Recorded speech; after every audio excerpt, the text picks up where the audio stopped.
सध्या आता सगळीकडे निवडणुकीचे वारे वाहत आहेत। अनेक नेते मंडळी देखील पक्षप्रवेश करताना दिसून येत आहेत।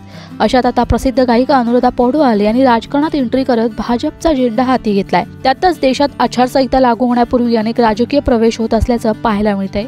यातच आता अनुराधा पौडवाल यांनी देखील भाजपचं कमळ हाती घेतलंय। दरम्यान भाजपमध्ये अनुराधा पौडवाल यांना मोठी जबाबदारी मिळणार असल्याचं म्हटलं जातंय। तसेच त्या भाजपसाठी स्टार प्रचारक असतील असं देखील सांगण्यात येतंय। त्याचप्रमाणे त्यांच्या या प्रवेशानंतर पक्षात त्यांना कोणती मोठी जबाबदारी मिळणार याकडे सर्वांचं लक्ष लागलंय। दरम्यान लोकसभा निवडणूक लढणार का या प्रश्नाचं उत्तर देताना अनुराधा पौडवाल यांनी म्हटलं की आता पक्ष मला जी जबाबदारी देईल ती मी आनंदाने स्वीकारेन।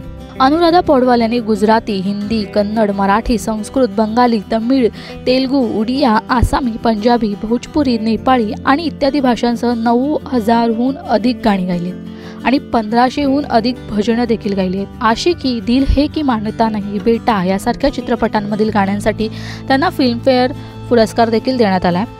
अनुराधा पौडवाल या गेल्या 5 दशकांपासून अधिक काळ गायन क्षेत्रात कार्यरत आहेत। त्यांचे 1969 मध्ये अरुण पौडवाल यांच्याशी विवाह झाला। अरुण पौडवाल हे SD बर्मन यांचे सहाय्यक आणि संगीतकार होते। अनुराधा पौडवाल यांना 2 मुलं आहेत, एक मुलगा आदित्य पौडवाल आणि एक मुलगी कविता पौडवाल। 1991 मध्ये अनुराधा पौडवाल यांच्या पत्नीचा अपघाती मृत्यू झाला। अनुराधा पौडवाल यांच्या विवाह झाल्यानंतर अनुराधा पौडवाल यांनी बॉलिवूडमध्ये पदार्पण केलं।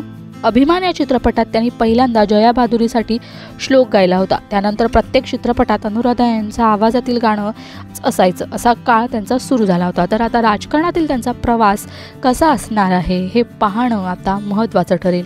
Bureau report, Tejal Chaukekar Khot, time Maharashtra.